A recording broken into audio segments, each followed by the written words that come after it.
కృష్ణా జిల్లా మచిలీపట్నంలో ఓ అనూహ్య ఘటన కలకలం రేపింది. అర్ధరాత్రి 8 మంది విద్యార్థులు అస్వస్థతకు గురి కావడం ఆందోళన కలిగించింది. ఒక ప్రైవేటు వసతి గృహంలో ఈ ఘటన జరిగింది.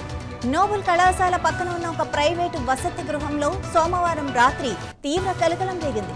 8 మంది విద్యార్థులు ఒక్కసారిగా అస్వస్థతకు గురయ్యారు.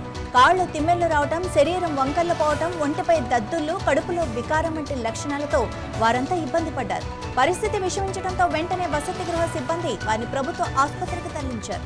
ఈ సమాచారం జిల్లా అధికారులకు తెలియగానే జిల్లా వైద్య ఆరోగ్య శాఖ అధికారులు అర్ధరాత్రి ఆసుపత్రికి చేరుకుని విద్యార్థుల ఆరోగ్యం గురించి ఆరా తీశారు.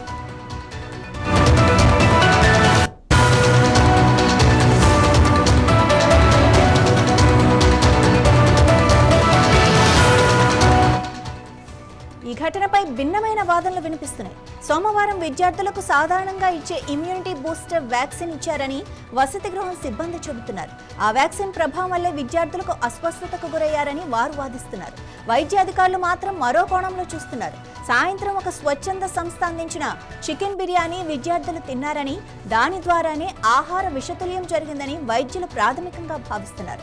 అంటే ఇది ఫుడ్ పాయిజనింగ్ కేసుగా వారు అనుమానిస్తున్నారు. అసలు కారణం ఏమిటనేది ఇప్పుడు ప్రధాన ప్రశ్నగా మారింది. దీనిపై వైద్య శాఖ లోతైన విచారణ చేపట్టింది. ఆసుపత్రి superintendent doctor Leela Prasad, deputy DMHO doctor Supriya Srinivas స్వయంగా పరిస్థితిని పర్యవేక్షించారు. విద్యార్థులకు అందుతున్న చికిత్స గురించి వైద్యులను అడిగి తెలుసుకున్నారు.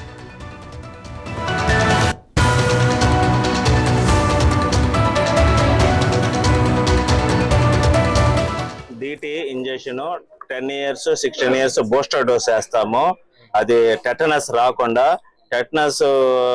వేసేదానికి బూస్టర్ డోస్ మామూలుగా 16 years అందరూ ఉంటారు కాబట్టి వేస్తుంటాము. అప్పుడు జస్ట్ ఇంజెక్షన్ వేసిన కాడ పెయిన్ అని చెప్పినారు పిల్లలందరినీ. నేను అందరినీ విచారించినాను. ఈవినింగ్ ఏదో బర్త్డే పార్టీ జరిగిందంట, కలర్ రైస్ విత్ చికెన్ తిన్నారు. అప్పటి నుంచి chest uptake plus abdomen pain అన్నారు. కానీ ఈవినింగ్ అండి, ఈ రోజు మధ్యాహ్నం 12 గంటలకి 11:30కి ఇంజెక్షన్ వేసినారు. అప్పుడు ఏమీ లేదు, జస్ట్ ఇంజెక్షన్ వేసిన సైట్ కాడ పెయిన్ అన్నారు. మేబీ ఇది 100% ఫుడ్ పాయిజనింగ్ అని అనుకుంటున్నాం. రియాక్షన్ అయితే 20 మందికి రియాక్షన్ ఇమీడియట్. మామూలుగా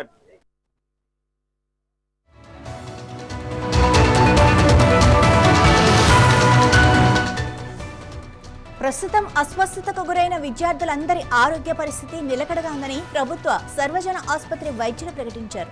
వారికి మెరుగైన చికిత్స అందిస్తున్నామని తెలిపారు.